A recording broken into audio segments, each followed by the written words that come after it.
O amanhã será da inteligência artificial ou emocional? Tecnológico ou humano? Competitivo ou colaborativo? No meio de tantas perguntas, uma coisa é certa: não vamos esperar pelas respostas. Vamos buscá-las agora. A Unicinos desafia o amanhã quando investe na pesquisa de ponta, desenvolve novas formas de aprender e provoca o próprio mercado a se reinventar. A Unicinos desafia o amanhã com uma educação ética, que, além da técnica, prepara os alunos para tomar as melhores decisões para o mundo. O amanhã pode ser mais E do que ou. Pode ser tão tecnológico quanto humano, tão competitivo quanto colaborativo. O amanhã pode ser muitos. E o melhor caminho para todos eles é o conhecimento. Unicinos. Desafie o amanhã.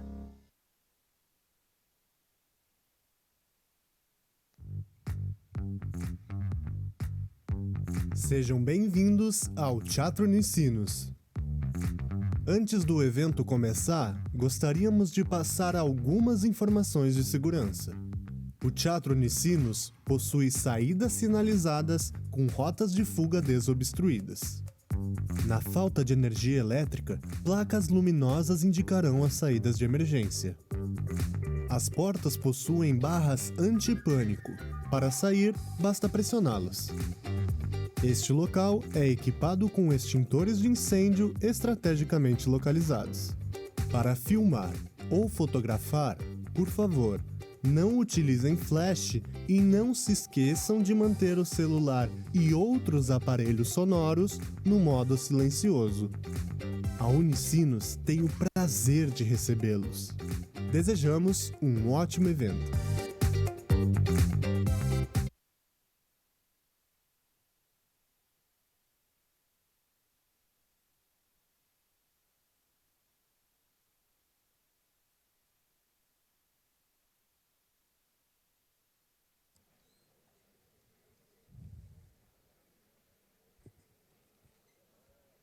Bom dia a todos os presentes.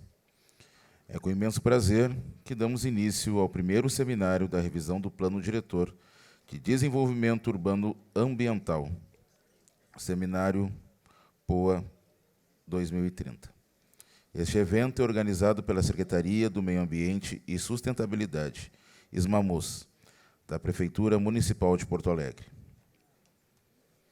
Pela manhã, abordaremos o tema De Onde Viemos, a Cidade Planejada. E pela tarde, escorreremos sobre o tema Para Onde Vamos, o Futuro da Cidade. Para o bom andamento desse encontro, sugerimos aos participantes que desliguem seus celulares ou deixem os mesmos no modo silencioso.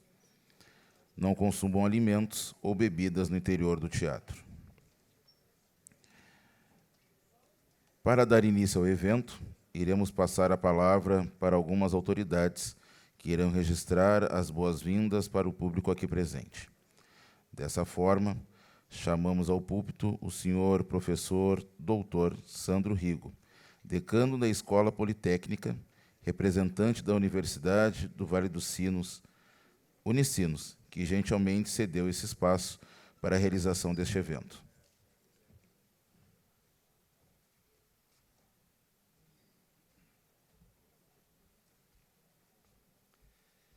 Bom dia a todos, bom dia a todas. É um grande prazer participar nesse momento em nome da Unicinos, trazendo uma palavra de boas-vindas a todos que estão aqui presentes. Gostaria de iniciar com uma mensagem de boas-vindas e acolhimento, destacando a presença do prefeito municipal. Também gostaria de destacar a presença e agradecer, em nome da Unicinos, a participação das demais autoridades aqui presentes. Desejo um ótimo evento e boas-vindas. Espero que sintam-se em casa todos os participantes que estão aqui nesse momento. E gostaria de aproveitar o momento para reforçar o interesse da Unicinos para continuar o trabalho de parcerias institucionais que já vem sendo desenvolvido. A Unicinos é uma parceira da cidade, tem uma série de projetos e um grande interesse em atuar junto de Porto Alegre, junto da Prefeitura, como já vem sendo executado em várias situações. E também agradecer à Prefeitura, que em vários momentos participa de projetos e apoia eventos da Unicinos. Recentemente, nós tivemos um evento chamado Moving the Cities, apoiado também pela Prefeitura, através da Secretaria de Inovação, pelo secretário professor Luiz Carlos, que tratou de inovação e sustentabilidade no contexto de transporte, no contexto de cidades, recebendo 150 alunos de 8 países diferentes que visitaram Porto Alegre, se encantaram, inclusive, com Porto Alegre, como está, e trouxeram algumas sugestões nesse sentido. É um evento, inclusive, relacionado com esse tema. Então, dito isso, eu quero expressar, mais uma vez, profunda satisfação da Unicinos de apoiar esse evento. Desejo a todos um excelente evento e um bom aproveitamento desse momento inicial do workshop que aqui começa. Obrigado a todos, bom dia.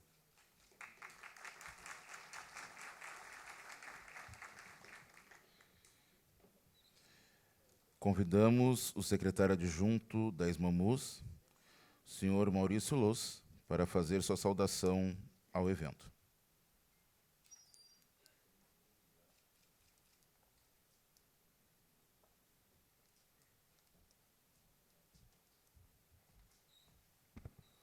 Muito bom dia a todos. Bom dia, senhor prefeito Melo, presidente Sequim, doutor Sandro Rigo, aqui, que nos cede espaço aqui, representante da Unicinos. Muito obrigado a todos pela presença, as entidades aqui presentes, né, afins ao tema, nossos conselhos, universidades, enfim. Muito obrigado pela presença maciça aqui. Acho que é um tema que carece e merece toda a atenção, essa revisão do plano diretor, né, que é o grande balizador que orienta o crescimento, o desenvolvimento da nossa cidade, né.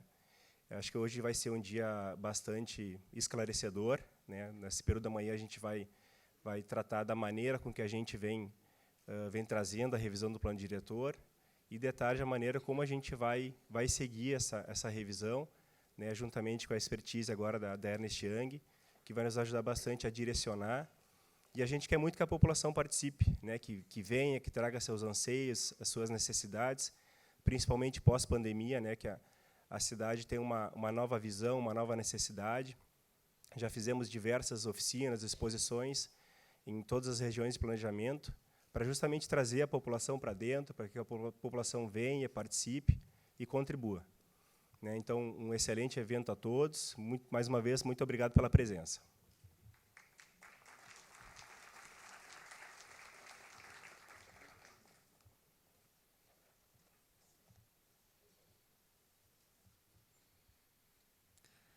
Chamamos para a participação online o secretário da SMAMUS, senhor Germano Brem, que se encontra no exterior e fará a sua saudação aqui no telão.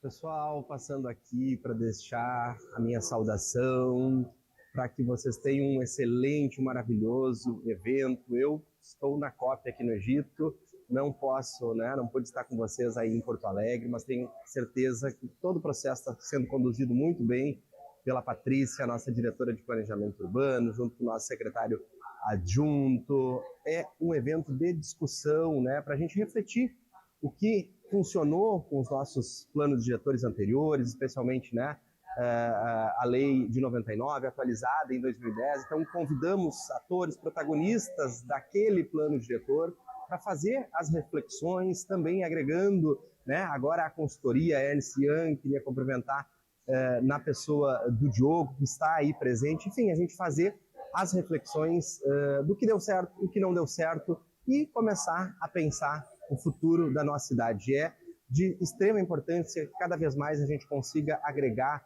outras, né, pautas, especialmente estou aqui na COP falando em mudança climática, né, de que forma que a gente interage com o planejamento urbano da cidade, a política dos resíduos, enfim, a estratégia de desenvolvimento de Porto Alegre, aonde nós estamos, como a gente se posiciona perante o Rio Grande do Sul, perante, né, ao Brasil, perante o mundo. Então, eu acho que a gente tem aí uma oportunidade muito rica e eu tenho certeza que vamos ter um excelente, maravilhoso evento em prol da nossa cidade de Porto Alegre. Um abraço a todos e um bom evento.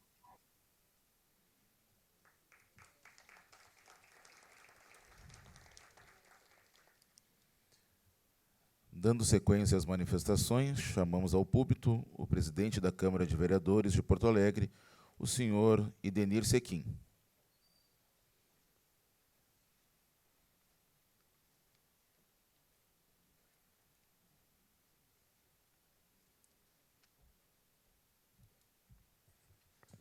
Bom dia, senhor prefeito, secretário Maurício, secretário André Machado, vice-prefeito Ricardo Gomes, nosso ex-vereador Reginaldo Pujol, que muito tempo foi o nosso decano, senhores e senhoras.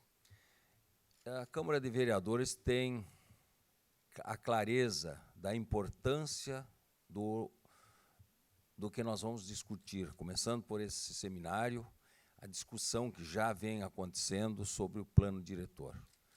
Nós temos a clareza que este é um dos principais, ou a principal discussão que nós temos na Câmara de Vereadores. O plano diretor provavelmente seja a lei mais importante que cada vereador participa, discute, recebe sugestões, vai para plenário e vota. Plano diretor, eu acho importante que se reúna toda a sociedade, assim como se está fazendo aqui com muitos profissionais. Encontrei ali na antessala muitos arquitetos, muitas pessoas do setor, mas o plano diretor não é só a construção.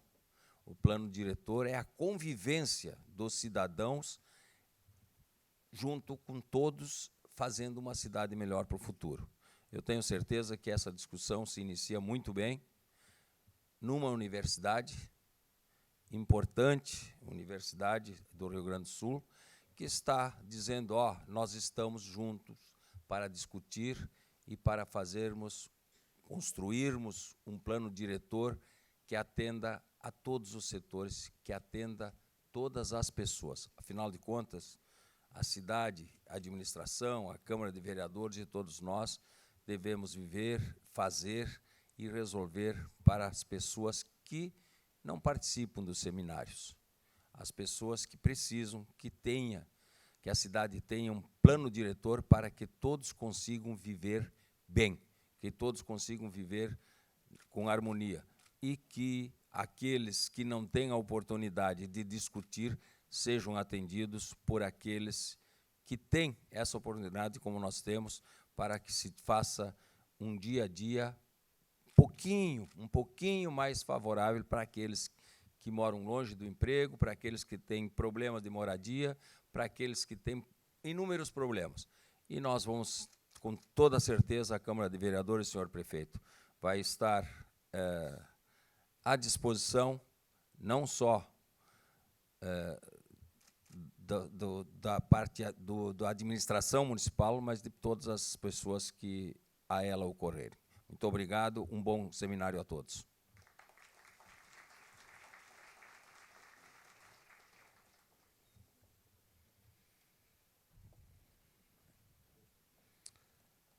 Por fim, gostaríamos de passar a palavra ao prefeito do município de Porto Alegre, senhor Sebastião Melo.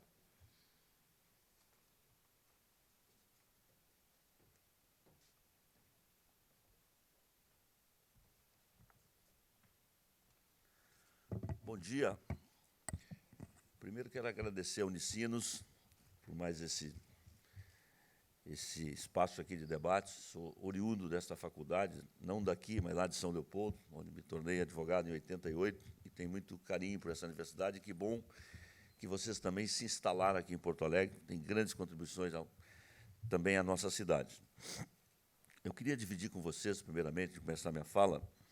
Eu estive em Brasília segunda e terça-feira, tratando de pautas importantes para a nossa cidade. Arrumei um horáriozinho também para receber da Conexo Brasil Digital.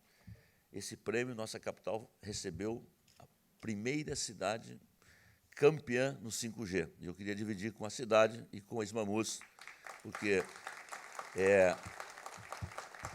a cidade que licencia mais rápido no Brasil hoje as antenas, e que a Câmara aperfeiçoou esta lei.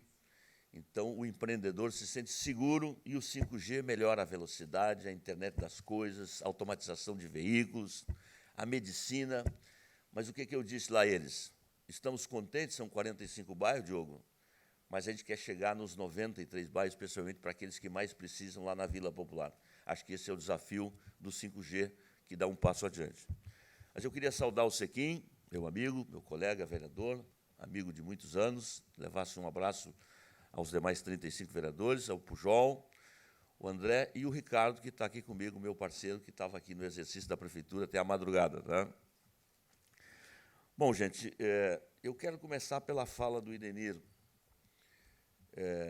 Primeiro, se leis resolveram o problema do Brasil, o Brasil é um Brasil resolvido. Né? O que tem de leis, portarias, decretos é uma coisa que é uma fartura enorme. Mas existem leis e leis. O plano diretor, talvez, professores, palestrantes que estão aqui conosco, que vai nos dar caminho. E eu não digo isso como prefeito, eu fui vereador 12 anos e coordenei a segunda revisão do plano diretor em 2019, que terminou em 2010. Porque o plano vem de 99, o Estatuto da Cidade estabelece 10 e 10 anos, e nós estamos agora na segunda revisão de 99. Porque o plano diretor ele desenha o presente, reafirma, mas ele aponta o futuro da cidade. Eu tenho, em vários momentos, não só agora, dizer o seguinte, eu acho que o Brasil errou a mão no planejamento urbano feio nas cidades. Porque você estendeu demais as cidades para as periferias e não levou serviço de qualidade para a cidade. Essa discussão é uma discussão que ela precisa ser muita reflexão. Uma coisa é eu adensar a cidade onde tem equipamento público e você colocar, expandir os equipamentos da cidade pública, tem naquele espaço. Então, essa discussão, ainda bem que ela veio depois da pandemia, porque as cidades que nascem depois da pandemia, o mundo que nasce depois da pandemia, são outros parâmetros.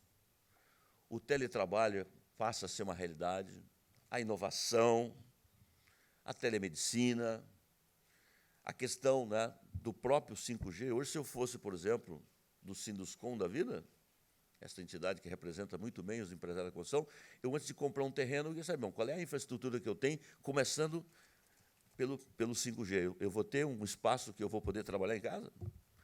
Então, essa discussão ela é muito importante. A área rural, por exemplo. Né?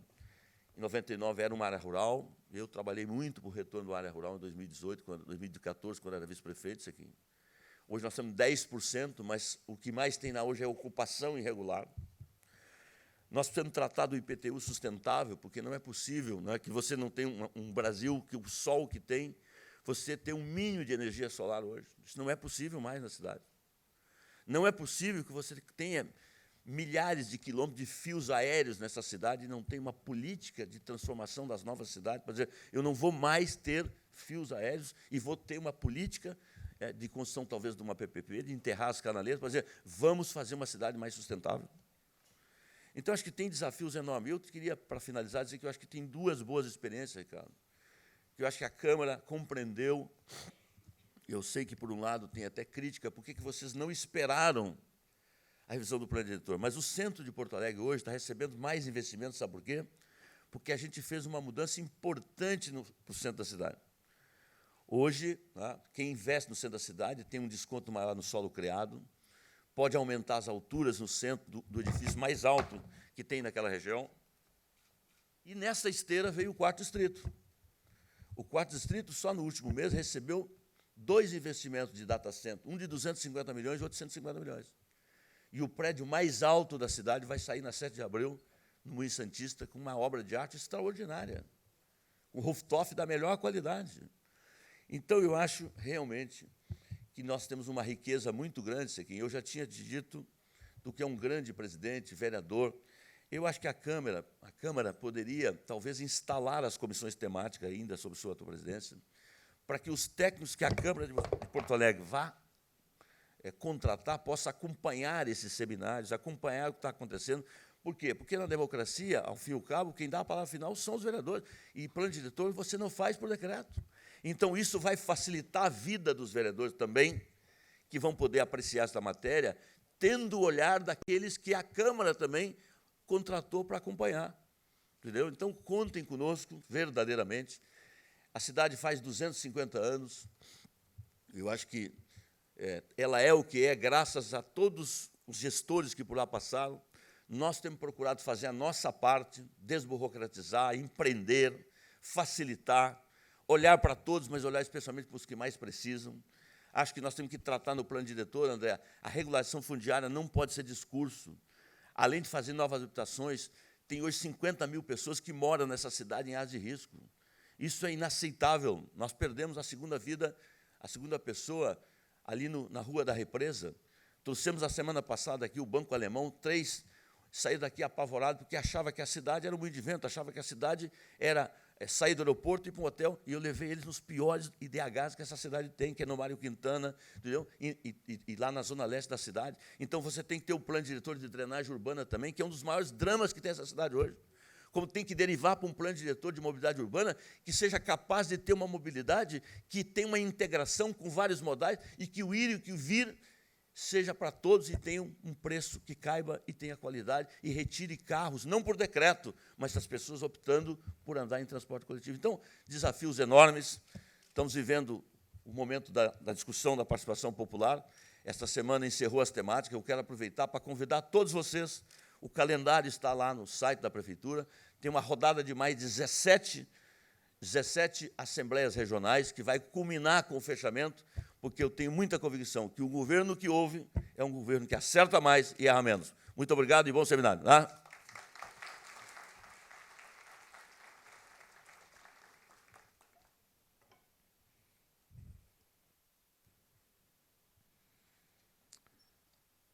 A Diretoria de Planejamento Urbano agradece a manifestação das nossas autoridades e, antes de iniciarmos as palestras, gostaríamos de registrar também a presença do vice-prefeito Ricardo Gomes, do ex-presidente da Câmara de Vereadores, Reginaldo Pujol, e do secretário de Habitação e Regularização Fundiária, André Machado.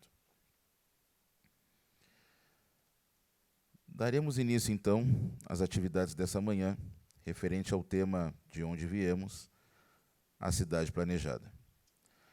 Para fazer a mediação do evento, convidamos para compor a mesa as arquitetas urbanistas, diretora de Planejamento Urbano da Ismamus, a senhora Patrícia Stropik, e a coordenadora de Planejamento Urbano, a senhora Vanesca Henrique.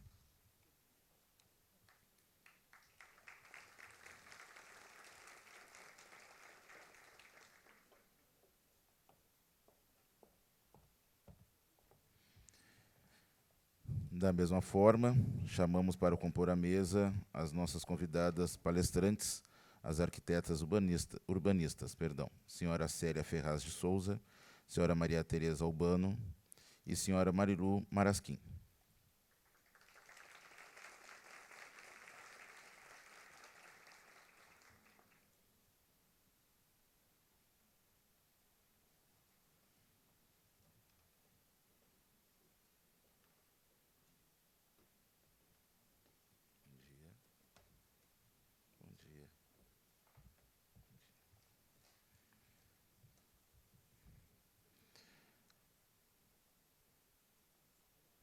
Solicitamos aos participantes que, caso queiram fazer perguntas aos palestrantes, que escrevam suas dúvidas utilizando o material distribuído no credenciamento, com identificação e contato para ser respondidas durante o painel, que ocorrerá à tarde ou posteriormente por e-mail. As perguntas deverão ser deixadas ao longo do evento nas urnas localizadas na porta do teatro. A equipe do evento irá priorizar as perguntas pertinentes aos conteúdos abordados nesse seminário. Caso haja tempo hábil, tratarão também dos demais assuntos que possam surgir. Eventuais perguntas não respondidas serão retornadas por e-mail. Para abrir o bloco no período da manhã, daremos a palavra para a arquiteta urbanista senhora Vanesca Henrique, que irá iniciar a dinâmica do dia. A arquiteta possui graduação em Arquitetura e Urbanismo em 2006 e mestrado em Arquitetura em 2019 pela URGS. Atuou como colaboradora em projetos de desenvolvimento de estratégias para visualização e avaliação de impactos urbanísticos e como gerente de projetos de desenvolvimento de estudos de apoio à elaboração de planos diretores municipais, planos locais de habitação de interesse social no núcleo de tecnologia da URGS. Atualmente, atua na Prefeitura de Porto Alegre, na Secretaria do Meio Ambiente, Urbanismo e Sustentabilidade como coordenadora do Planejamento Urbano.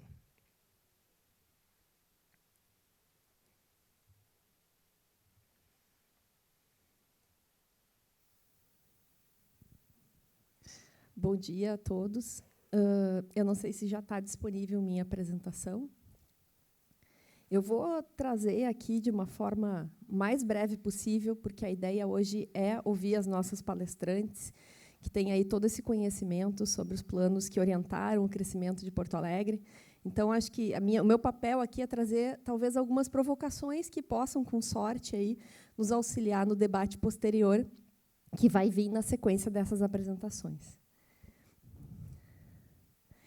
A gente, por que é importante, né? A gente hoje vai falar de evolução urbana, vai falar dos planos que orientaram o crescimento de Porto Alegre, e qual é a importância disso no contexto da revisão do plano?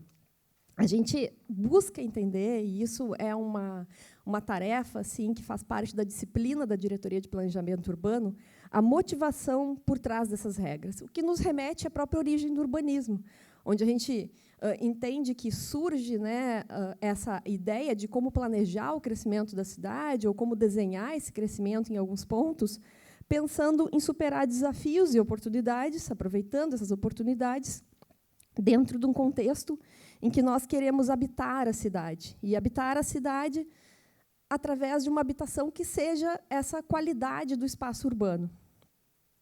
A gente, muitas vezes, quando vai discutir essa questão do planejamento, e daí que talvez seja a primeira provocação, a gente fala muito sobre as regras, né? Essas regras que elas surgem para também trazer uma qualidade para esse espaço urbano. E, muitas vezes, a gente foca numa discussão que é sobre qual o recuo que o prédio deve ter, qual o índice de aproveitamento máximo, as alturas máximas, que são uma discussão bem recorrente em Porto Alegre, quando a gente fala em plano diretor, e as próprias densidades em que se tenta controlar quantas pessoas vão habitar cada um desses espaços dentro da cidade. E são perguntas que a gente está tentando fazer essa provocação de discutir a motivação por trás delas. Quais são os números ideais? E, quando a gente pensa em parâmetros ideais, a gente vai trazer aqui um exemplo de um ponto, já que a gente vai ter uma fala breve, né, nesse momento. A gente vê que, durante o processo de construção das cidades e durante toda a história, mudou-se muitas vezes a percepção que a gente tem com relação a esses parâmetros.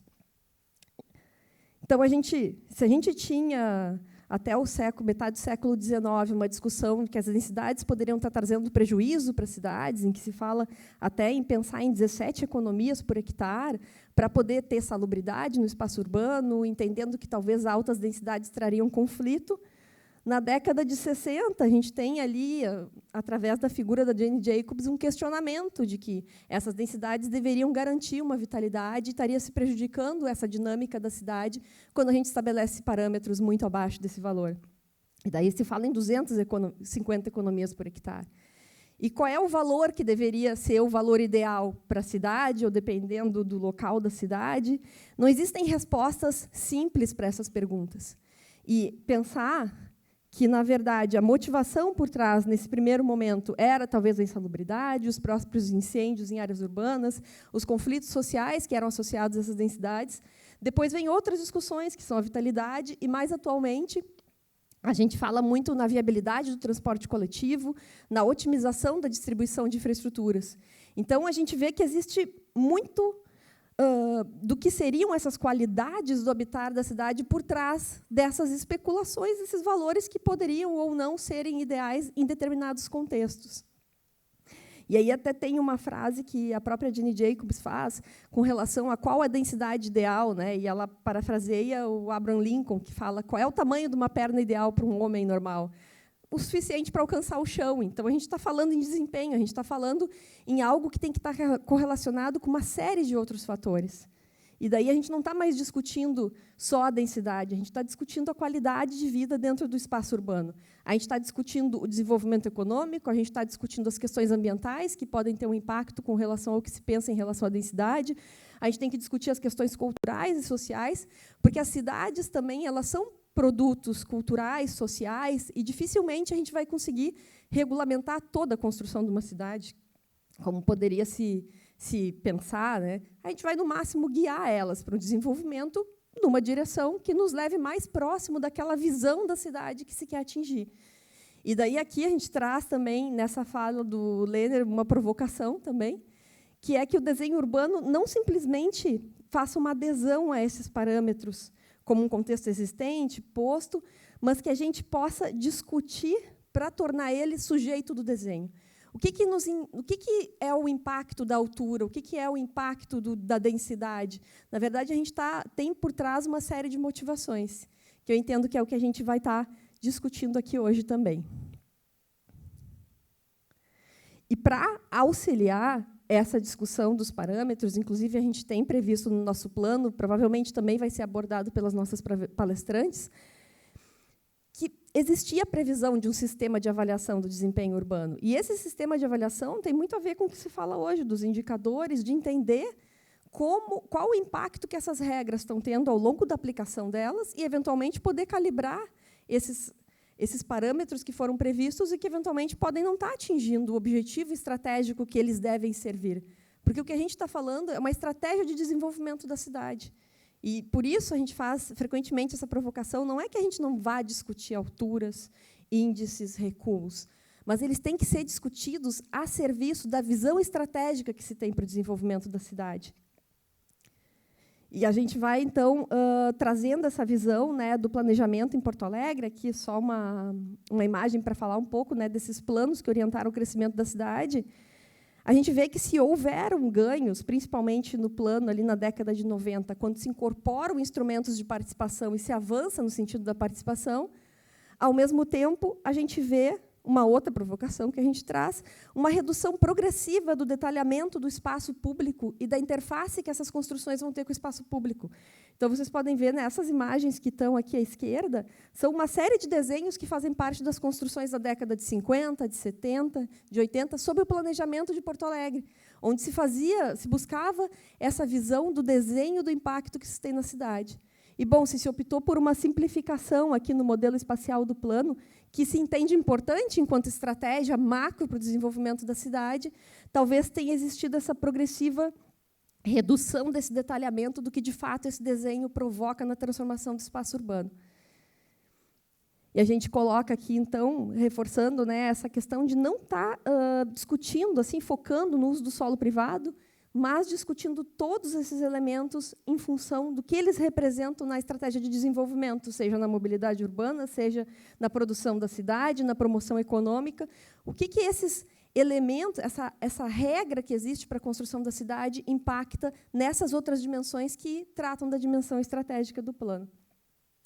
E isso tudo porque a gente entende, hoje o nosso plano, inclusive, está expressa esse desejo de promoção da qualidade de vida, não só atualmente, mas para gerações futuras, e que está totalmente alinhado com a nossa agenda de sustentabilidade, com o desenvolvimento sustentável, com os objetivos do desenvolvimento sustentável, nova agenda urbana, mas que a gente precisa, para isso, ter essa discussão integrada de tudo e todo o impacto que esse regramento tem dentro da concepção da cidade. A gente coloca um pouco que são perguntas que não são perguntas simples, mas são perguntas inevitáveis para o urbanismo responder, entendo eu, e fazem parte dessa discussão constante de como a gente pode, da melhor forma, estar orientando esse crescimento da cidade.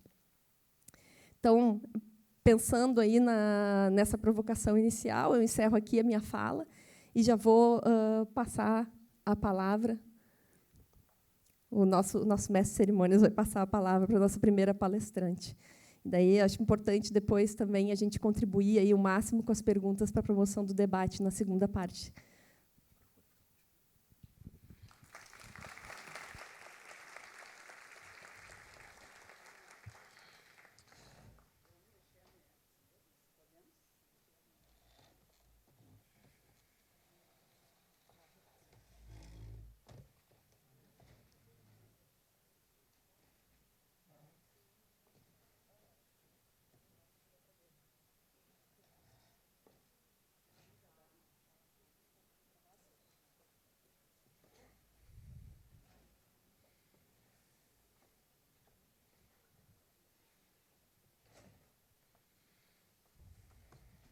Só uma mudança no layout para que vocês possam visualizar melhor os slides das palestrantes.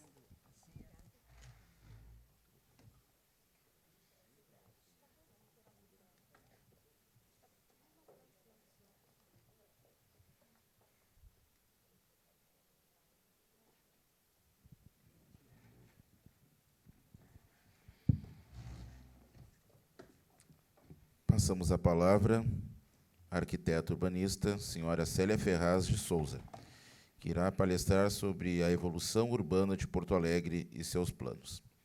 A professora Célia Ferraz de Souza é doutora e pesquisadora de pós-graduação em Planejamento Urbano e Regional, PROPUR, da Faculdade de Arquitetura da URGS. Autora de livros como Porto Alegre e sua evolução urbana, com a professora Doris Miller, Plano Geral de Melhoramentos de Porto Alegre, o plano que orientou a modernização da cidade.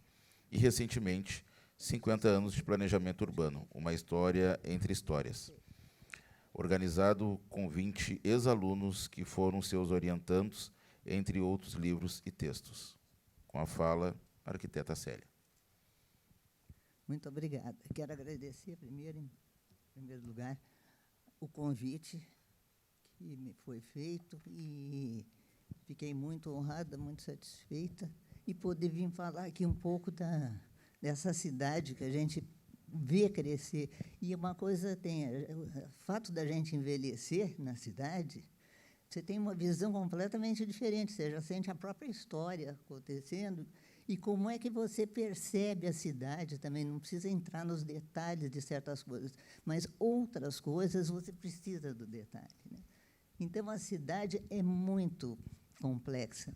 É como foi dito aqui desde o início, não tem assim uma definição que abranja todas as necessidades da cidade.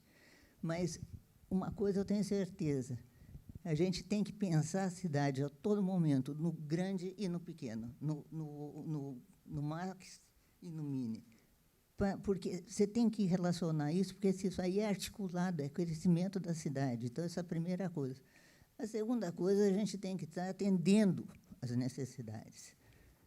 E eu acho que a arquitetura e o urbanismo, uma das profissões que mais atende a essa necessidade, porque a única engenharia também, podemos chamar assim, mas é da mesma linha, no sentido de que cada profissão que precisa uma forma, um hospital tem que ser assim, então o arquiteto vai resolver pensar como é que vai ser. Uma escola, uma universidade, qualquer equipamento. Então, a gente está... E nós, e por isso mesmo, eu acho que uma das coisas mais importantes foi ter ficado na faculdade arquitetura e urbanismo juntos. Porque, assim como a gente olha a cidade do todo, a gente... E para frente, para fora, para dentro também é preciso. A casa, na história da humanidade, as habitações mudaram muito, e foi a partir da mudança da habitação que chegamos na mudança da cidade, nessa cidade moderna, nesse momento que foi realmente diferente desde o século XIX para cá. Então, dentro desse princípio, a gente tem que estar atento a muitas coisas e perceber quais são os efeitos primeiros e depois os secundários. Então, eu vou começar falando sobre isso, e aí, no decorrer, a gente vai vendo as coisas, né? Então, vamos lá. Aqui que eu estou agradecendo a Simone, e em nome de todo mundo, porque a Simone foi meu contato, minha ex-aluna, como muitas aqui, aliás, um prazer enorme rever meus alunos. E muito grande assistir, ver essa plateia tão grande aí. Mas o meu olhar é o olhar da história, né? Então, eu vou ficar um pouco em pé, porque eu acho que é mais fácil me apresentar assim. Se eu estiver falando fora do microfone, por favor, me avise. Vamos em frente. Bom, eu estou voltando lá para trás agora, porque a gente não pode pensar em fazer uma cidade, ou qualquer outra coisa, acampar num lugar que você não saiba onde está. Se tem água, não tem água, se está num barranco, não está. Então, isso é importante. E o Rio Grande do Sul tem uma característica super peculiar. Ele tem campos e matas, né? E florestas seriam assim até mais. Então, a ocupação do Rio Grande do Sul, casualmente, foi toda pelas matas, pelos campos. As matas, que já pegam serra e que pegam altitude, ficaram de fora dessa primeira fase de urbanização. Então, isso chama atenção e a gente vê por quê. O que aconteceu para a ocupação? E nessa da primeira ocupação, Porto Alegre também vai responder. Então, é o caso, quando Portugal acertou comprar a colônia de Sacramento, montou a colônia de Sacramento em razão do Rio da Prata, o ouro que descia todo por ali. Ele não achava ouro no Brasil, aqui podia ser que chegasse, né? 1690, isso. Causou já um pequeno problema que foi gerando maior. Mas a coisa mais importante foi como vinham para chegar na colônia do Sacramento. Na verdade, o Brasil terminava em Laguna. Então, de Laguna para cá, era terra espanhola, em tese. Mas os espanhóis também não estavam interessados aqui. E, pelo lado da norte, noroeste, ele vem pelas missões, né? Então, ali os jesuítas chegaram e tal, e ficaram nessas missões. Mas, então, como é que foi a ocupação? De um lado, os portugueses vieram aqui por esse caminho, e, nesse caminho, para se garantir, fundaram fortes. Está lá o Forte de Rio Grande, que é mais importante para nós, porque ele vai conectar, e era mais importante também nessa região, porque vai servindo de apoio às próximas vindas e idas e voltas, né? E vão acontecendo. Lá do lado mais para o norte, o litoral norte, aí são as terras que vão servir para estâncias, então vão começar a montar as estâncias e tudo mais. E vão, então, nessa região. Estâncias de Tramandaí, são os campos de Tramandaí, os campos de Gravataí, que tinham ali, foram se ocupando. Lá por cima, quem vem são os bandeirantes também, que vão lá destruir as missões, que a gente sabe disso, mas eles penetraram e, mais tarde, se transformaram em tropeiros. Então, é a mesma turma que está indo e vindo, e que fizeram uma revolução enorme no mapa do Brasil, aumentando significativamente essa área, né? Bom, então, pode passar agora o seguinte. Chegando mais perto, o litoral, como eu falei, estava lá, como aquele caminho lá que está aparecendo. Eu, daqui, estou enxergando fora de foco. Está fora de foco isso aí? Está, né? Mas, enfim, agora é uma imaginação. É o limite do Brasil, ali, né? O Rio da Prata aqui embaixo. E aí nós temos Rio Grande, mostra Rio Grande ali, subindo aí. E tá, é o que nós temos. Com a invasão, aqui foi crescendo um pouquinho mais, mas o fundamental aqui, para pôr penetrando lá pelas estâncias, como eu disse. Mas agora aqui aconteceu um fato novo.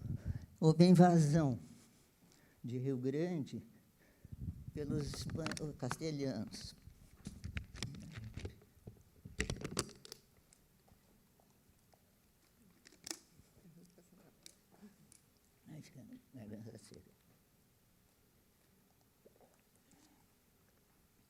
Rio Grande era a capital. Capital do quê? Do continente, porque não tinha nem limite, não sabia do que era, mas tinha que defender e organizar essa região ali. Então, o que aconteceu? Com a invasão, mudaram a capital para Viamão, 1763, isto. De 1763 a 1773, ficaram em Viamão. A capital foi lá. De Viamão, então, olha, vejam só, reformularam caminhos para Viamão. Depois, Viamão tinha um porto aqui mais para baixo, Viamão está por aí, né? Essa área grande, depois em cima vai ser Gravataí, mas por enquanto chama tudo Viamão. A capela que estava ali e tal, e eles vieram para essa região. Só que o porto, que era de Viamão, o porto mesmo, era um porto ruim, mas logo adiante tinha um maravilhoso. Então, o porto do Dornelles, que era da Cismaria de Dornelles, que vai ser de Porto Alegre, se transforma no porto de Viamão. Então, quando se fala em Porto de Viamão, não está se falando de um porto de Viamão, é aquele que não era de Viamão. Mas, como tudo era Viamão, podia ser, né? Então, em 1772, um ano antes de se tornar capital, Porto Alegre vai se tornar agora em 73, nesse ano antes, se preparou a cidade. Se abriram novas ruas adequadas, porque ali era um caminho. Chegaram os açorianos, ficaram ali na beira do rio, do lago, eles chamavam de rio. Então, já essa discussão de lago e rio, sempre a gente tem uma... Historicamente, isso é complicado, porque uma hora eles chamam de rio, outra hora de lago. Mas, então, já havia um grupo de pessoas que estavam ali. Os açorianos chegaram aí, ficaram 20 anos esperando as datas que eles iam receber, e ficaram por aqui. Depois eles foram. Diziam que eles iam para as missões. Eles iam, como houve a troca de 1750, foi a troca foi o Tratado de Madrid, a troca das missões, foi dada à Espanha e a Colônia do Sacramento, que é o Uruguai ali, mas foi dado para o Brasil, que depois deu outra confusão. Mas o importante para nós aqui é mostrar que já havia um caminho muito trafegado entre o núcleo de Viamão e o ponto onde vai ser a futura Porto Alegre, que era o porto de Viamão. E, claro, que tinha muito mais movimento, porque, inclusive, com a produção que se iniciou com os açorianos ali, o trigo que eles plantavam, começou a dar maior movimento. E eles também foram fundando cidades ao longo do Jacuí. É interessante que eles pensavam, eles iam direto à colônia, lá para as missões. Entretanto, as terras não foram dadas, e outra. O rio que eles iriam pegar para ir embora, para ir para lá, não ia até o fim da linha, até o fim do rio, porque eles achavam que de lá eles faziam uma ponte com o Ibicuí, lá atrás, volta um pouquinho, aquela, só para mostrar aqui, olha lá, o Ibicuí está ali. Eles achavam que era muito fácil esse trechinho aqui a pé, ou de carreta, sei lá o que fosse, mas não deu, eles só conseguiram chegar até Rio Pardo, no Jacuí, aqui no meio, bem mais para frente. Bem essa bolinha grande aqui, acho. Mas, né? Bom, então, ficaram nesse trecho. Então, já estava produzindo ali, já estavam... Eu estou chamando a atenção porque o que acontece? À medida que vai ocupando, vão formando estradas, ou estradas vão sendo feitas para ocupar. E, com isso, vai se abrir surgir cidades, núcleos e tudo. Assim foi a situação. Em cada área desse Rio Grande vai ter coisas desse tipo. Mas vamos passar para frente, então. Aqui só para ver as cidades, primeiras cidades estão aí no longo do Jacuí. Depois as outras vão aparecer aqui embaixo, na zona de Campos mesmo. E a serra está vazia. Quando isso vai ser visto, então, em 22, quando se chama, daí de 24 chegam as migrações, a migração alemã e italiana. E só para também fazer um paralelo, a partir desse momento começa uma situação bipolar. Rio Grande e Porto Alegre. As coisas são tão definidas, o que é de Rio Grande, o que é o campo, toda a pecuária vinha por... A situação era de exportação por Rio Grande. E lá todo o trigo e toda a outra produção por Porto Alegre. A produção de Porto Alegre, do trio por Porto Alegre aumenta sensivelmente nesse período aí. E aqui na Estrada de Ferro também. E a coisa mais impressionante é que entre Porto Alegre e Rio Grande não tinha conexão por terra. Só foi feito esse ramalzinho ali entre Santa Maria e... Não sei, mas agora esqueci o nome dessa cidade aqui. Bom, fizeram esse trecho para poder ter a conexão. Então, imagina, se quisesse ir de trem para Porto Alegre, tinha que fazer a volta no estado e voltar.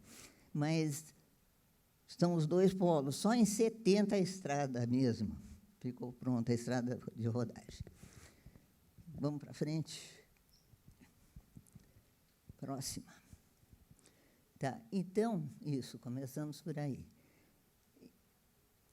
Uma cidade cresce, quando a gente fala assim, cresce porque aumenta a população, a densidade dela, né? Essa densidade, ela é isso que a Patrícia falou, a Valesca falou. São coisas muito complexas que é relativo. Se nós estivermos em cima do morro, é uma coisa, se estiver embaixo do morro, é outro, no plano é outro lugar. Então, essa situação varia. Nós vamos ver como é que Porto Alegre se adensou em razão do porto, o porto fica a norte, né? E vocês veem, esse mapa é muito interessante, ele é de 39, é o primeiro mapa da cidade. Depois tem até um pouco mais detalhado ele aí, mas ele já mostra várias coisas. A primeira coisa é que a cidade tinha defesa. Essa defesa, eu não sei nem quanto tempo eu estou, essa defesa, ela é muito... Dizem que não era isso. Ninguém tem muita prova sobre como era essa forma de muralha. Se era uma paliçada, provavelmente, ou se era uma outra forma de defesa. O que tinha, como é que era? Enfim, o que é importante, eu acho, nesse momento, é que nós já tínhamos gente aqui que conheciam as formas de uma defesa de uma muralha, porque num plano, numa planta, que é uma coisa que vai ser feita, então, eles já têm uma ideia de fazer com corpos avançados, meio tipo do Renascimento, é coisa que usava nessa época até então. Começou a se mudar, porque até a partir do século XIX, as muralhas caem também em todo o mundo, né? Mas aqui era uma situação imediata, e previu muito depois para a Revolução, né, que aconteceu. Mas o que chama mais atenção aqui é que o lado norte está mais ocupado do que o lado sul, né? Nessa ponta de península aqui, que não é península, que a gente chama de península e não é península. É uma ponta geográfica. Então, nós tínhamos as 3 ruas, a Rua da Praia, que está lá, era da praia mesmo, né? A primeira, junto ao porto, depois a Riachuelo e a de cima, a Duque de Caxias, que era a Rua Formosa, que passava pela Praça do Novo Lugar. Quando se definiu a freguesia, se levou esse ato aí. Então, de criar a Praça do Novo Lugar, que está lá, aquela praça grande, no alto.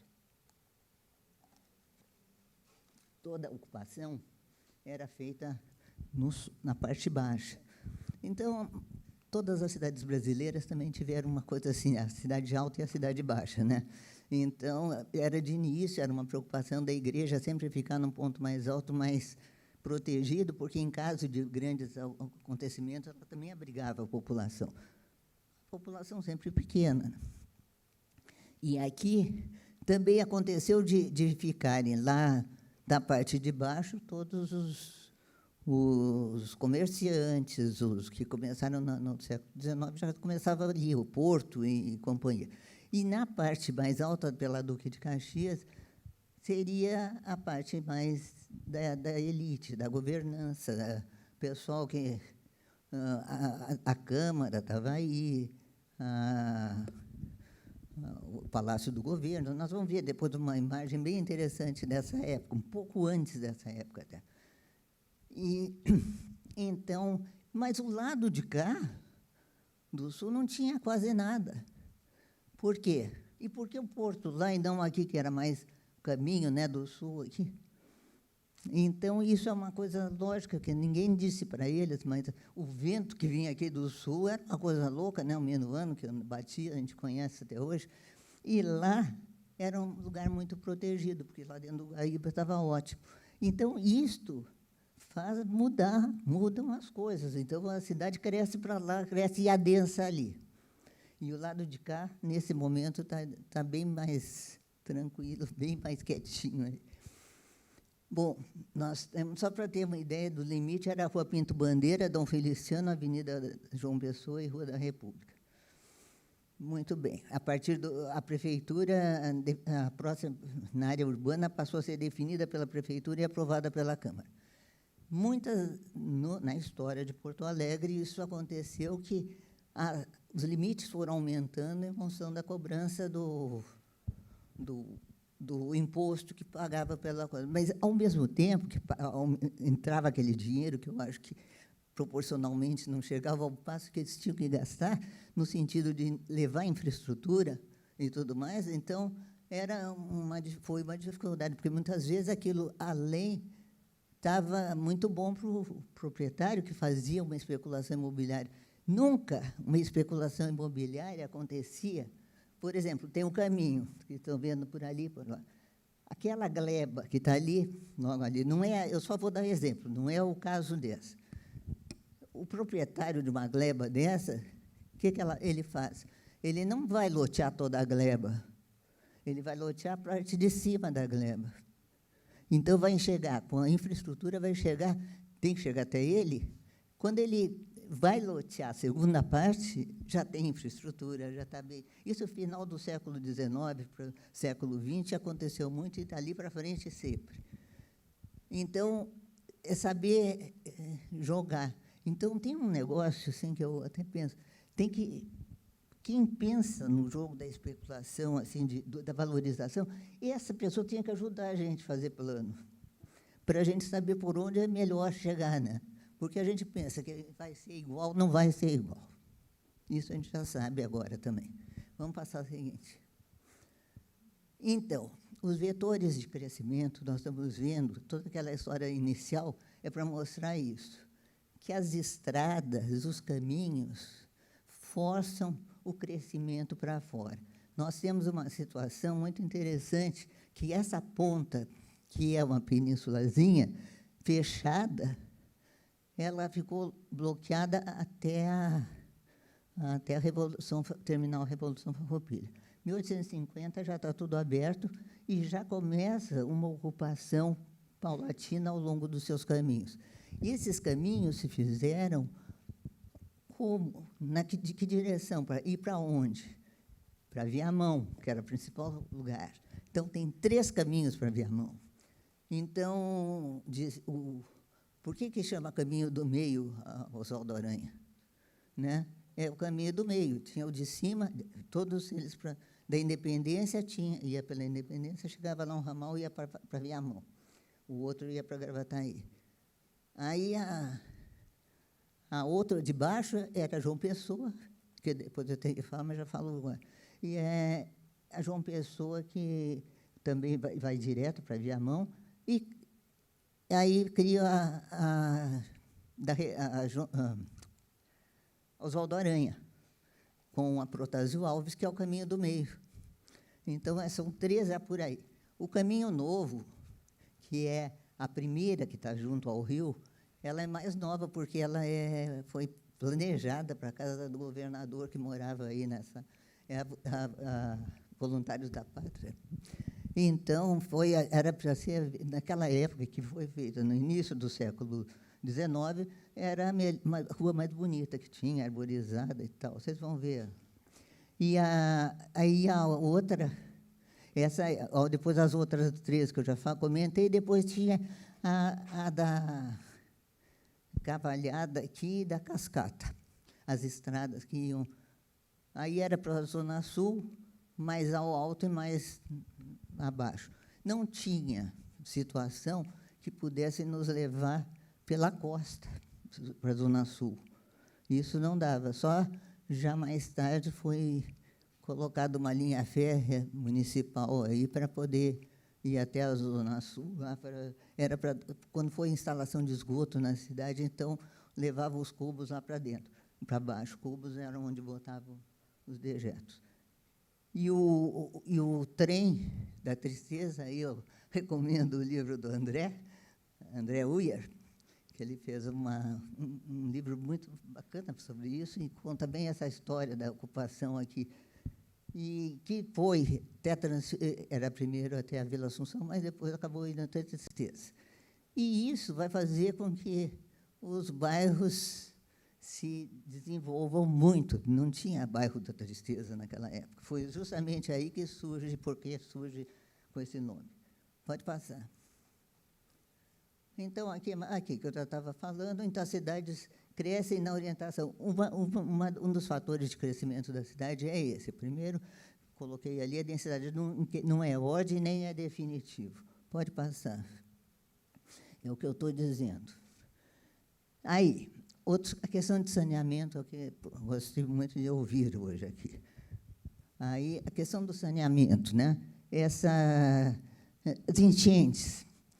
A história de Porto Alegre foi marcada por enchentes sempre, sempre, sempre houve. Então, os transbordamentos, agora já estamos em áreas menores, pegava o centro, pegava a parte das extensões, ali na Rua e Dilúvio era um desastre. Então, isso tudo é porque quando chega nesse limite, ou é uma enchente, ou é uma guerra, ou é uma epidemia, é um momento de consciência. A cidade precisa de alguma coisa, né? Precisa ser feito alguma coisa. Então, começa assim, a aparecer a pista, vamos canalizar o riacho, vão ser feitos aterros aí também, no sentido, não aterro sanitário daquele que a gente conhece, mas é um aterro no sentido de melhorar a adequação do terreno, porque as cotas são muito baixas. E aqui cria-se o complexo, nós vamos falar disso depois. Pode passar.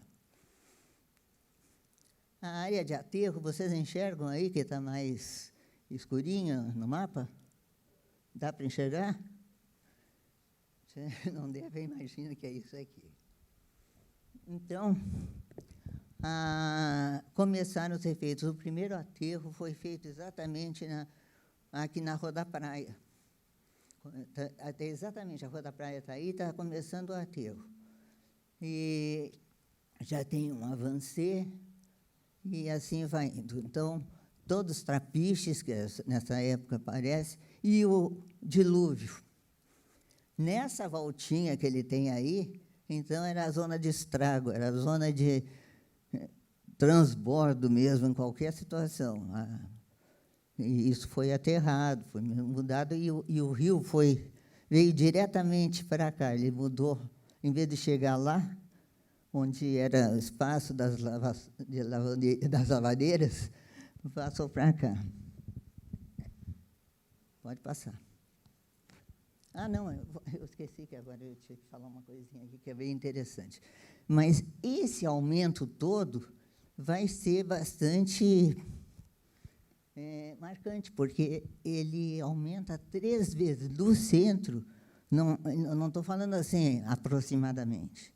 Eu calculei, não foi nem pelas plantas, logicamente, o acréscimo que houve, são 3 vezes essa situação que viria até o fim do Parque Farroupilha, ali, né, hoje, e chegava nessa península, aí, bem no início.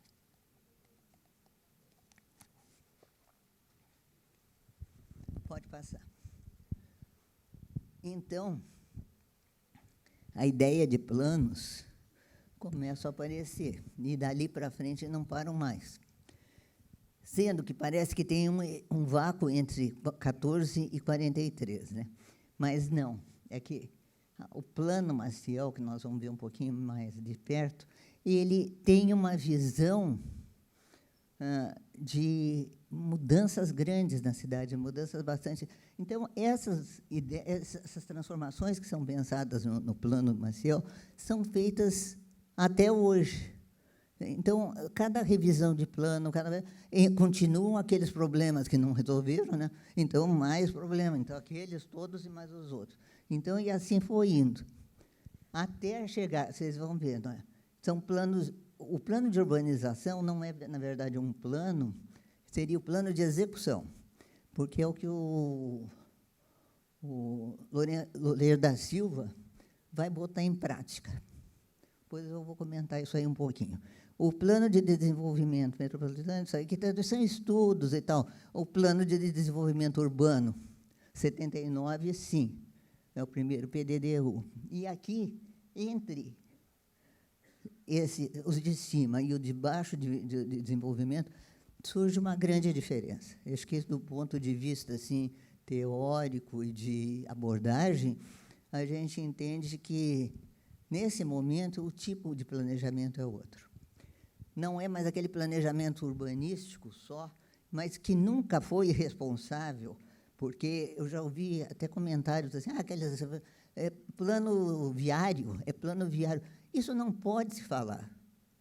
O plano urbanístico, dentro do plano urbanístico, tem o planejamento viário. E era fundamental nos primeiros anos, porque mudamos a dimensão das bitolas que se usava na travessia. Deixou de ser carroça para ser carro, deixou de ser aquele carroção para ser caminhão. Então, como é que ia circular numa cidade estreita, apertada, que não dava? A primeira coisa é ter que alargar. Isso aí é uma coisa que salta aos olhos de todo mundo. É que nem uma família que aumenta numa casa, primeiro sonho que se tem é aumentar o espaço, né? Daí a importância que o espaço tem diante das coisas. Porque também nós passamos por uma crise do espaço num dado momento, isso que eu digo que ser velho é bom, porque a gente lembra disso.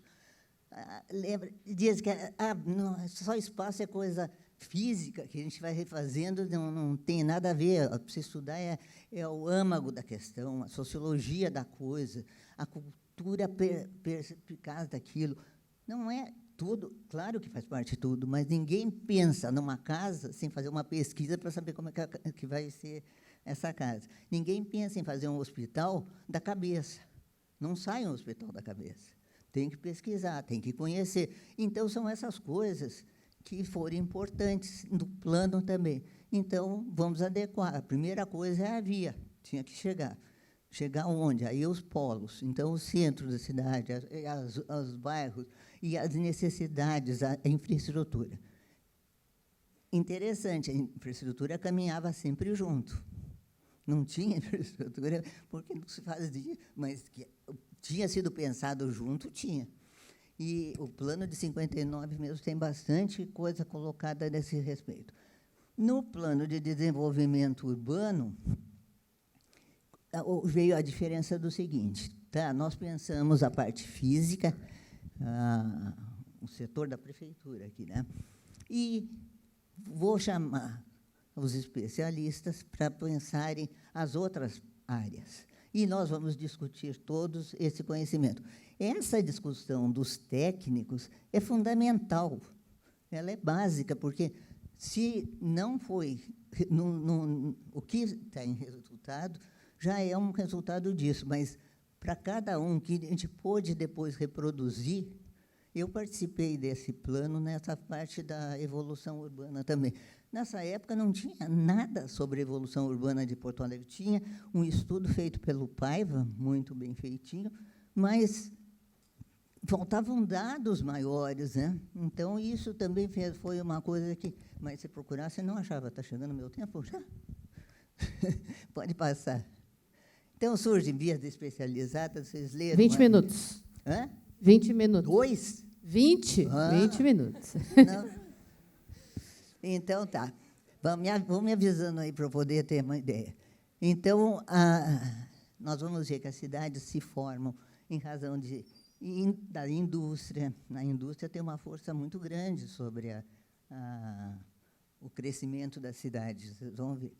Outros equipamentos de porte, as vias conduzem o crescimento, equipamentos, assim, o porto. O porto atrai, mesmo numa cidadezinha pequena do Jacuí, vocês vão ver aqui, Santo Amaro era a cidade, né? depois perdeu a categoria de cidade e voltou para a vila. Mas ela, por causa do porto, o porto era importante, sempre foi. A voluntários e aqui, no nosso caso, Porto Alegre teve uma importância fundamental. E aonde estava a indústria? Ali no porto. Nós vamos ver as próprias imagens, a gente vai encontrar indústria de chapéu, indústria de não sei o quê, umas coisas bem assim, quase que urbanas, mas eram ali. Então, chegava de barco seguiam. Então, a importação e a exportação pelo porto era muito forte. A segunda fase de Porto Alegre, da indústria, ela se desloca, isso aqui é lá, a região. Aí, a segunda parte, tem uma transferência de indústria para a parte na Voluntários da Pátria, essa área do 4º Distrito ali.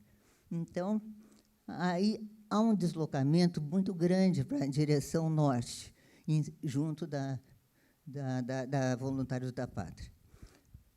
Aí ela continua para a 116, faz uma conexão, surge a 116, que é a ligação, era a estrada de Canoas, que vinha pelo o litoral aqui de Porto Alegre e se conectava com a estrada de Canoas, e ia para Novo Hamburgo, até Novo Hamburgo, porque São Leopoldo, nessa altura, em 1824, começaram a chegar os alemães, e eles foram colocados na região de São Leopoldo, e cresceram naquela região, tiveram uma ocupação bastante grande. Então, isso também aumentou. Então, colocaram uma densidade lá, né?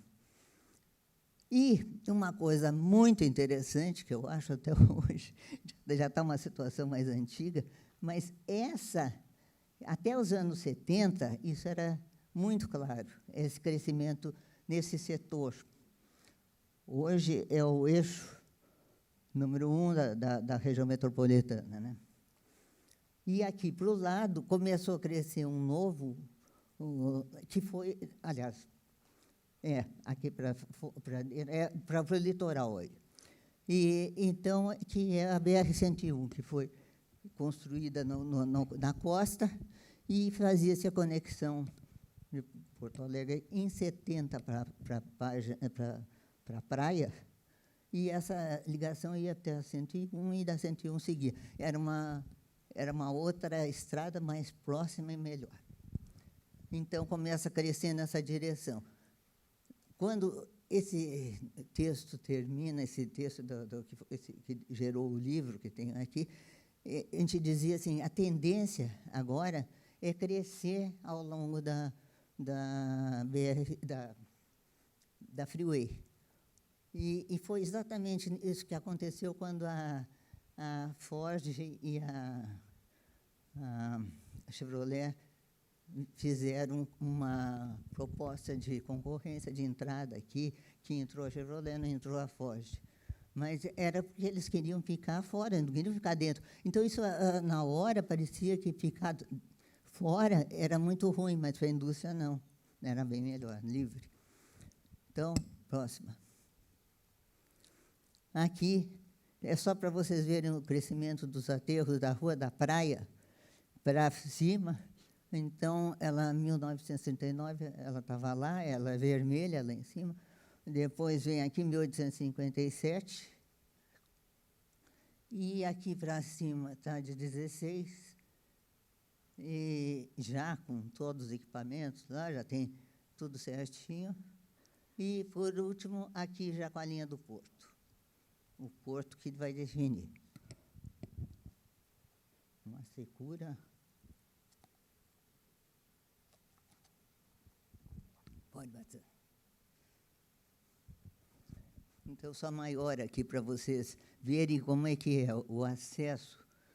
Primeiro, o acesso, que era o porto, ele foi a localização mais importante do comércio e da indústria. Depois, o comércio fica e a indústria segue. E a estrada de ferro que passa ali também vai ajudar muito, porque as estações sempre são pontos de convergência.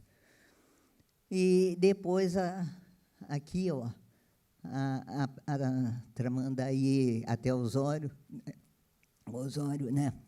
que é a BR-101. Então, a freeway ligando aí. Então, podemos passar. Está aqui a situação já com a freeway e crescendo também para o outro lado. Então, vocês acham que é possível a gente estudar essa cidade? Primeiro que eu estava dizendo que não é possível estudar esse pedacinho aqui só. Né? Eu tenho que estar entendendo isso. Mas eu não posso ficar entendendo isso. Isso aqui tem uma influência enorme na cidade, mas não é pequena, é enorme. Para ter uma ideia, gente, o que significa? Quantos eventos... Quando tem a exposição da pecuária ali em Esteio, aquele mundo de gente que se desloca para lá, e outros que vêm de lá, é uma mudança, uma movimentação do Rio Grande inteiro ali. Mas Porto Alegre tem esse fluxo aqui dentro e a gente não está levando muitas vezes em conta. Então, em 76 surge o plano, aliás, é antes, isso aqui é o desenho do plano, mas da região metropolitana. A Porto Alegre tinha crescido muito ali e criou um fenômeno novo, conurbação. E a conurbação é essa emenda que vai surgindo entre os municípios, né? E isso vai trazendo mais confusão ainda, porque aí você não tem nem limites. O problema é do outro município, mas está atrapalhando aqui nesse. Né? Então, isso vai surgir de diversas formas. Vamos para frente. Está aqui para vocês terem uma ideia de hoje. Você chega nessa zona, nós estamos aqui, pequenininho. Aqui. Alvorada, Viamão. E Viamão, quando perdeu a sua função lá, também reduziu a sua pretensão e ficou devendo ainda crescer. Bom, então, depois, vamos para frente, vocês conhecem isso. Isso aqui é só para a gente ter uma ideia que as coisas não estão acontecendo no plano. Eu estou falando muito isso porque é uma coisa que a gente tem que ter presente, a paisagem disso aí. Que paisagem nós estamos criando? Faz parte. Não é assim. O pessoal falou que falta 10 minutos. 10 minutos, obrigada. Eu estou bem longe de terminar, mas onde terminar, terminou, tá bom. Então, lá em cima, vocês veem a igreja, que era onde foi a sede inicial, né? E o porto aqui embaixo. Então, essa cidade se desloca primeiro, inicialmente, ela vai na direção da ponta e depois ela vem também crescendo nessa direção e vai se transformando. As alturas é que são significativas, né? Que vão mudando muito e os caminhos mudam, porque uma coisa é você morar numa casinha, mesmo que seja a casa de porta e janela, uma atrás da outra, você anda num nível baixinho de lateralidade. No caso, começa a crescer os edifícios, você já anda num cânion. Pode passar. Não quero dizer que isso seja ruim, não é isso. É a mudança de coisas. Então, esse aqui é um desenho, já vimos bastante esse mapa, não precisa ver mais. Vamos lá. Isso vai passando. Só para saber que nós estamos no início. Esse aqui até era para ter. Quer ver? Vai dar um problema? Vai passando. Está aqui. É a mesma fotografia, só que agora é só para mostrar a paisagem como um todo, né? Quando a gente fala de levar em conta as questões que estão em torno, você vê a perspectiva que se tinha do centro para a Zona Sul. Não é obrigado a manter isso. Se quiser manter, não constrói nada, fecha tudo e deixa assim. Mas não é isso que eu estou querendo chamar a atenção. Eu quero mostrar como isso foi transformado. Pode passar. Ali está a Santa Casa. Tá. Aqui, visto ao contrário. E eu chamo a atenção de vocês o seguinte, olha essa costa toda aqui, toda vazia, como a ocupação foi bem posterior, porque já expliquei as razões. Então, nós vamos ver que vamos aterrar agora, depois de uma porção, uma área bem grande aqui da Praia de Belas. Pode passar. essa imagem aqui é uma coisa fantástica. Vocês olhem bem aqui, depois eu vou botar uma... Ela não está completa aqui. Ela está incompleta. É do Debré. Isso que é em colaboração do Luiz Merino, que vocês devem conhecer, que é da prefeitura também, arquiteto de lá, meu orientando com muito orgulho. Então, está aqui, ó, a primeira parte da figura. Vocês estão vendo lá em cima a igreja, o Palácio do Governo antigo, a Câmara, provavelmente, e mais alguma coisa lá, que eu não sei o que, ainda não defini isso direito. Mas aqui está lá Duque de Caxias lá em cima, passando, né? E vem vindo para outras regiões aqui. Aqui já está fazendo uma coisa de aproximação. Já estamos no caminho novo aqui, Voluntários da Pátria aqui embaixo, e chegando. Mas o interessante é que, se não fosse ele que tivesse pego essa planta, jamais estaria aqui, porque estava no Rio de Janeiro, na biblioteca do Rio de Janeiro, lá com... como é que era? Maia Brado, não me lembro. E aparecia como Paranaguá. E as pessoas olham como Paranaguá e aceitam, né? Mas tem tudo a ver com a nossa paisagem. E passa o seguinte, por favor. Ó, aqui está ela. E aqui a gente vê já o portão da casa do governador, né? E aqui em cima, olha lá em cima daquele morro ali, os moinhos de vento do Barbosa ali, que é a Bascaçal, né? Então, claro que, como ele faz uma aproximação, e também não tinha nada entre elas, então ele enxergava. É uma imagem fantástica do que era a cidade. Pode passar. Outros que foram desenhando como ela era no início do século, Ângelo Guido, o mercado, vai passando. Está aqui outra imagem, ainda os carroções circulando pela praça, cavalos, aqui boi, né? E aqui a nossa rua pode passar, a Rua da Praia, nós vamos correr um pouquinho. Aqui a fábrica de chapéus, enfim, as casas absolutamente coloniais, numa fase que já não é colonial no Brasil, é do Império, né? Mas o modo de construir porque nós também, quem era mão de obra? Eram os escravos, é o que eles sabiam fazer, e isso foram fazendo até a libertação da escravidão. Pode ir. A vista de Porto Alegre, da Rua Riachuelo para o rio, e aqui você pega toda a vista da cidade, toda a extensão que hoje nós estamos até lá, né? Então, as casas, os casarões nas cidades coloniais mais antigas, elas são mais estreitos. Nós já estamos com os casarões Célia, maiores. São 5 minutos. Tá, então, mas a gente dá mais 10 de tolerância, né? Não, conseguir. Eu posso parar em seguida já. Embora daí não vou falar do plano de melhoramentos, mas não tem importância. Venho outra vez para falar do plano. Não, acho que o pessoal quer que tu conclua a tua apresentação, né? Não vai dar tempo. Eu acho que nós estamos em que slide? Que slide que nós estamos aqui? Tu sabe também. Existe já. Não, nós marcamos um outro encontro. O detalhe eu não discuto e mostro o resto.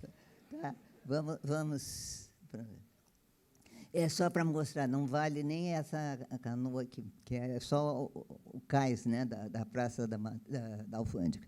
Pode passar, passando, movimento de barco, isso era fundamental, vai passando, pronto. Nós estamos no Porto Alegre, final do século, com 4 arraiais bem definidos, o São Miguel, Navegante, São Miguel, São Manuel, que é o do Moinhos de Vento, São Miguel, que é o da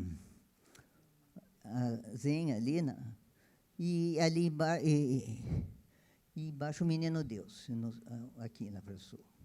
Acho que Então, esses arraiais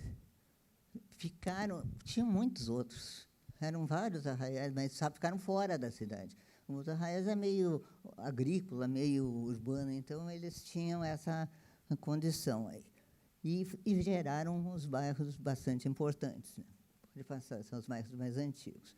Só para a gente ver como ele vai adensando, que 1881, ainda antes da República.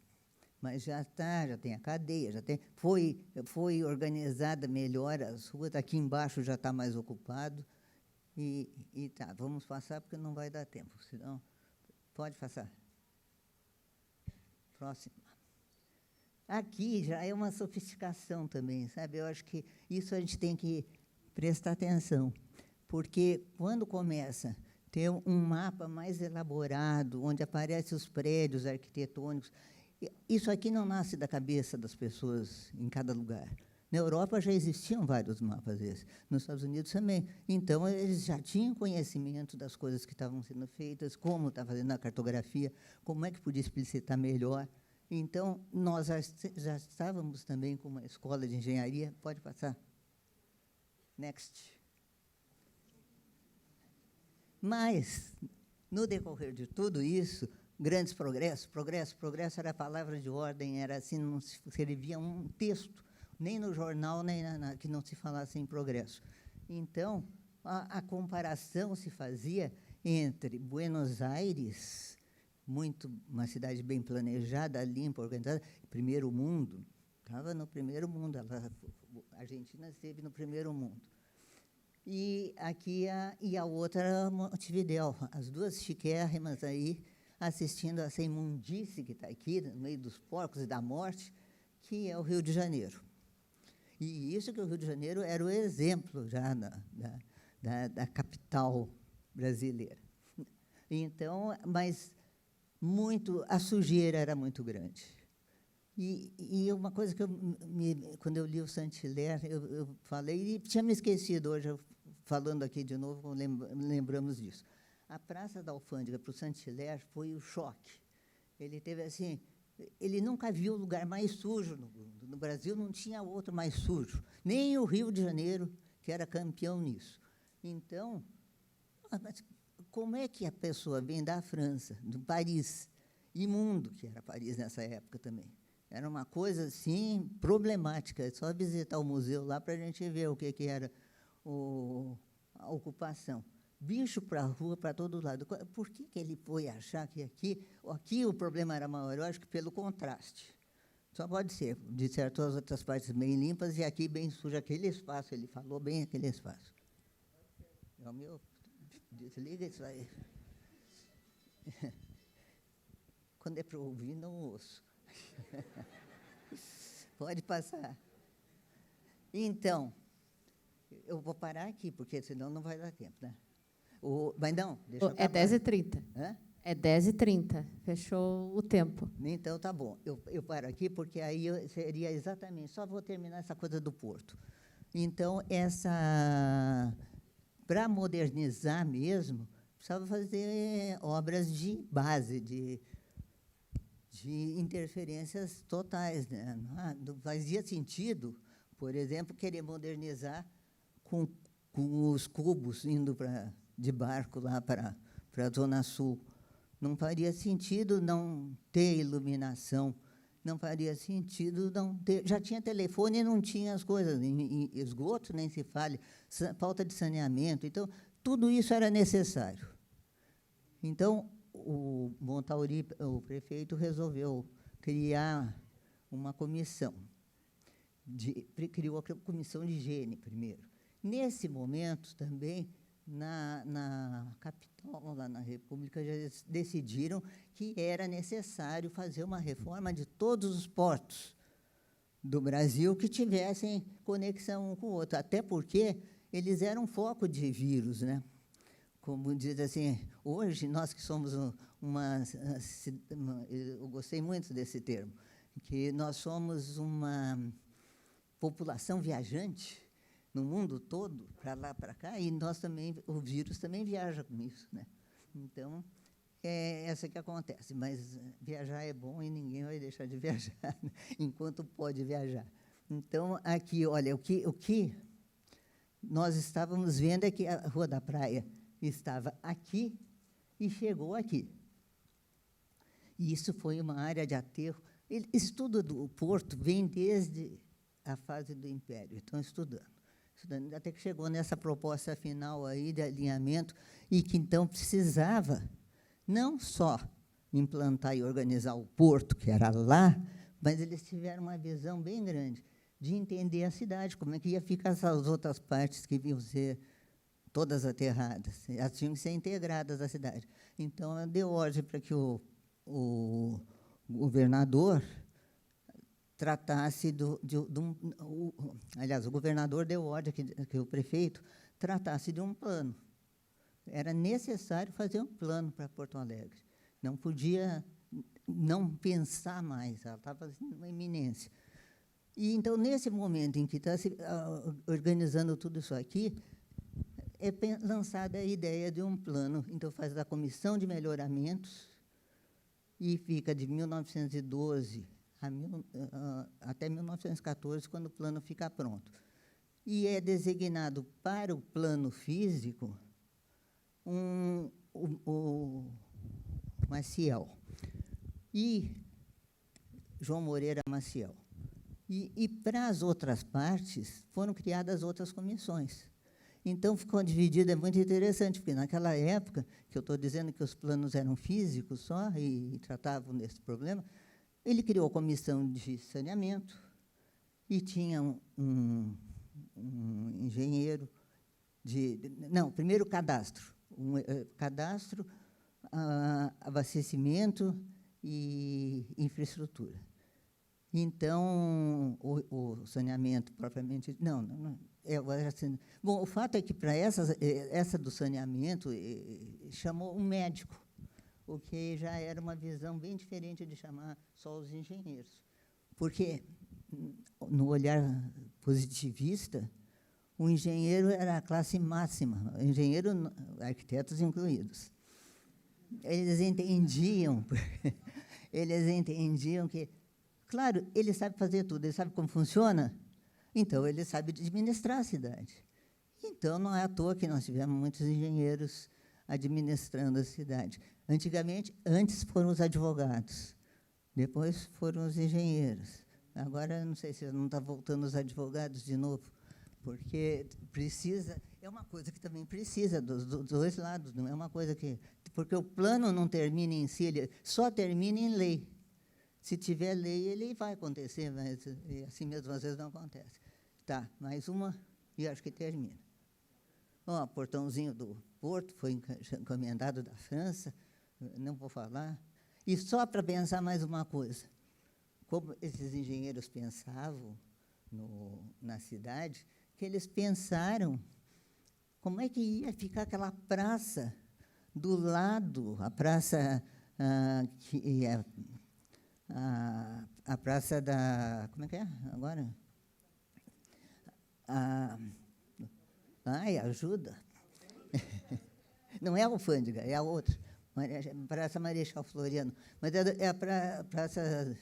Me faltou o nome popular dela.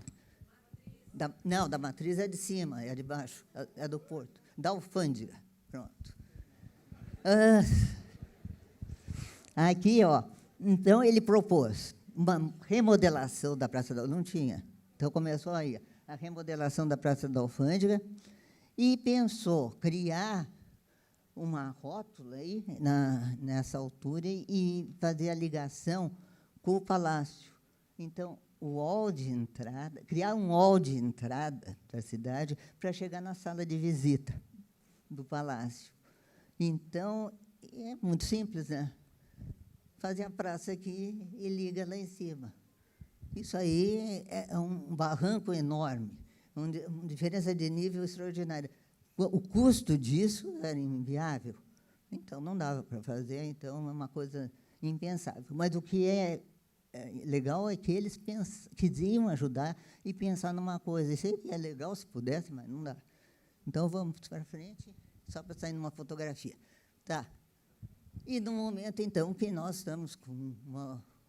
Não é uma universidade ainda, mas várias faculdades já estamos uma participação de uma classe pensante bastante local, porque todos iam estudar fora inicialmente, né? Então, eu fico devendo para vocês o plano de melhoramento do Maciel.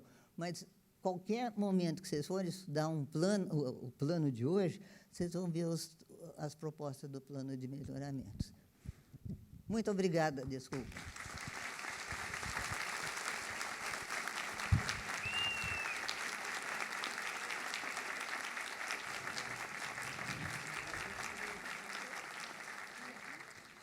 Nós agradecemos a palestra proferida pela professora e informamos que faremos um breve intervalo de 20 minutos para o coffee break, que está disponível na recepção do teatro.